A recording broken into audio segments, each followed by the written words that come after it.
تخيل معايا عزيزي المشاهد، انت في كهف مظلم لدرجة انك مش قادر تشوف ايديك. الجو بارد والنفس مكتوم، الهواء بيقل والمية بتعلى، مش عارف هتقدر تخرج ولا لأ. تخيل كل ده يحصل وعمرك أقل من 11 سنة. دي مش بداية قصة خيالية، دي حاجة حصلت ل 12 طفل والمدرب بتاعهم في تايلاند سنة 2018. النهاردة هنحكي قصة إنقاذ مستحيلة هزت العالم كله، القصة اللي بتورينا لما الإنسانية في العالم تجتمع ممكن تعمل إيه. يوم 23 يونيو سنة 2018 كان يوم زي أي يوم عادي. فريق كرة القدم وايلد بورز كان رايح يتمرن كعادته. الفريق كان فيه 12 طفل عمرهم ما بين 11 و 16 سنة، وكان معاهم المدرب الرئيسي والمدرب المساعد. بعد ما خلصوا التمرين المدرب الرئيسي مشي وساب تليفونه على جنب عشان يجهز للماتش الجاي، ومحدش كان متخيل ان الساعات الجاية هتقلب حياتهم كلهم. اليوم ده كان يوم عيد ميلاد واحد من ال 12 طفل في فريق كرة القدم، وكانوا عايزين يحتفلوا بيه بطريقة مميزة.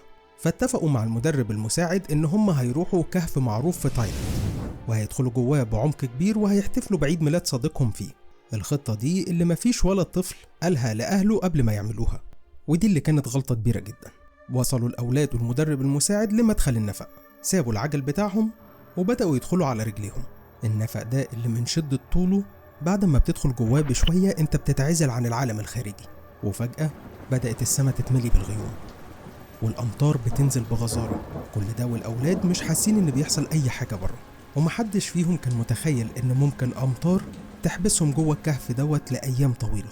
لما المدرب الرئيسي رجع لموبايله وجد عشرات المكالمات من أهالي الأولاد بيبلغوه فيهم ان محدش من الأولاد رجع للبيت. فبدأ المدرب الرئيسي يحاول يتواصل بالمدرب المساعد لكن بدون جدوى. ساعتها بدأ الأهالي يقلقوا وبلغوا الشرطة التايلاندية ان الأولاد مفقودين. اتحركت فرق البحث في كل مكان، وكانوا شاكين ان الأولاد تاهوا في الغابة بسبب الأمطار الغزيرة، لكن كل جهود البحث في الغابة كانت غير مفيدة.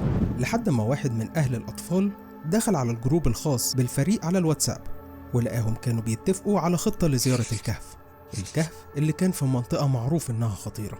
راح أهالي الأولاد والشرطة للمنطقة واتفاجئوا بالمنظر اللي بيأكد خوفهم. الدراجات بتاعة الأولاد مركونة قدام باب الكهف، فعلى أغلب الظن الأولاد محبوسين جوه. الكهف كانت اتملأ بمية بشكل كبير، وكان مستحيل الدخول للكهف على الرجلين بسبب مستوى المية اللي كان عالي جدا. السلطات في تايلاند بسرعة استدعت فرق الإنقاذ واستدعت غطاسين من البحرية التايلاندية. ولما الخبر كان بدأ ينتشر على التلفزيون ظهر راجل بريطاني اسمه فيرنون أنسورث. الراجل ده كان عارف الكهف كويس جدا بسبب حبه لدراسة الكهوف، وهو اللي ساعد عشان يجيب غطاسين محترفين من بريطانيا لإنقاذ الأولاد. الغطاسين البريطانيين اللي كان اسمهم جون فولانثين وريك ستانتون، الغطاسين اللي كان عندهم خبرة كبيرة جدا في عمليات الإنقاذ من الكهوف. بس المشكلة إن الكهف ده كان أصعب كهف يشوفوه في حياتهم. المية كانت بتجري فيه بسرعة كبيرة جدا، والرؤية كانت شبه معدومة، ومع كل مهمة بحث بيعملوها وما بيلاقوش حاجة بيقل الأمل واحدة واحدة.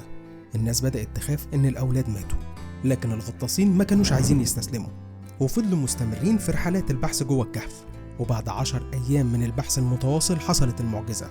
جون وريك وصلوا لمكان عالي في الكهف، وفجأة شافوا ضوء خافت. شغل جون الكاميرا بتاعته وسمع أصوات بتقول شكرا شكرا. How many of you? 13. Brilliant. No, not today. Not today. There's 2 of us. You have to die.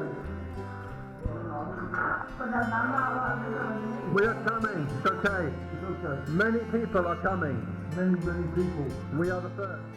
الأولاد كلهم كانوا عايشين، 13 طفل والمدرب المساعد. الفرحة عمت المكان كله، لكن الغطاسين اللي كانوا في الموقع كانوا عارفين ان المشكلة الحقيقية لسه ما بدأتش. احنا قعدنا 10 أيام بنحاول نغطس عشان نقدر نوصل للمكان ده، فازاي هنقدر نطلع الأولاد اللي ما عندهمش أي خبرة في الغطس من العمق الكبير ده في الكهف؟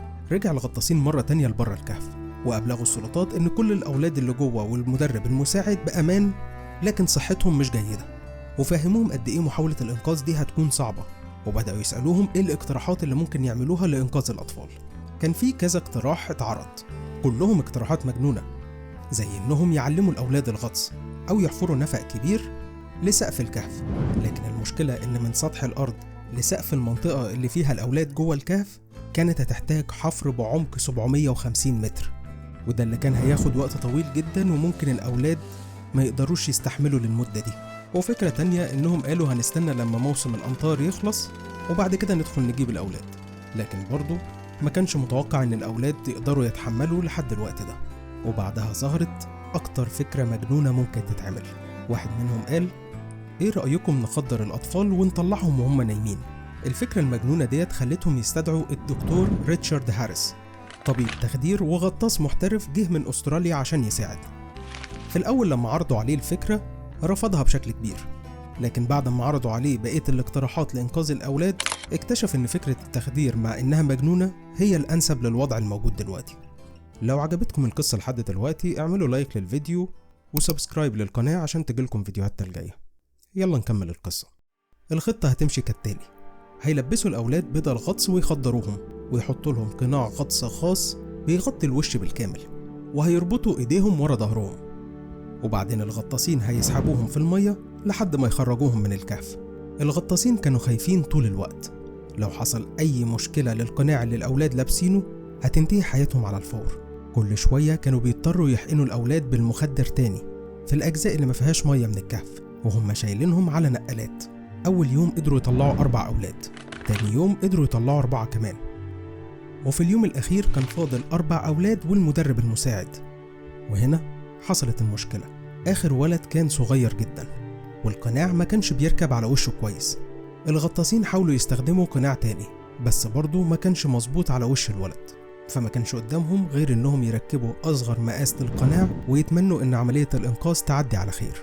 وبعد 18 يوم من الرعب خرج آخر ولد من جوه الكهف. العالم كله احتفل، بس للأسف الفرحة ما كملتش. 2 من الغطاسين التايلانديين ماتوا، واحد أثناء العملية والتاني بعد عملية الإنقاذ بسنة بسبب الضغط الجسدي الكبير اللي تعرض له طول فترة محاولة الإنقاذ. بعد عملية الإنقاذ الأطفال والمدرب المساعد فضلوا في المستشفى الأسابيع يتعافوا. الجحيم اللي شافوه غير حياتهم للأبد. ودلوقتي عزيزي المشاهد، عايزك كل ما تشوف مطر أو تدخل مكان ضلمة افتكر إن في أبطال في العالم مستعدين يخاطروا بحياتهم عشان ينقذوا حد ما يعرفوش، لأن حياة الإنسان غالية جدا. لو عجبتكم القصة دي فأكيد هتعجبكم قصة بون ليم، الشاب الصيني اللي فضل محبوس في المية على زورق نجاة لمدة أكتر من 130 يوم، لأن قصته ملهمة جدا. وما تنسوش تعملوا لايك للفيديو وسبسكرايب للقناة عشان تجيلكم فيديوهاتنا الجاية، وافتكروا دايما إن القصة وراها حكاية.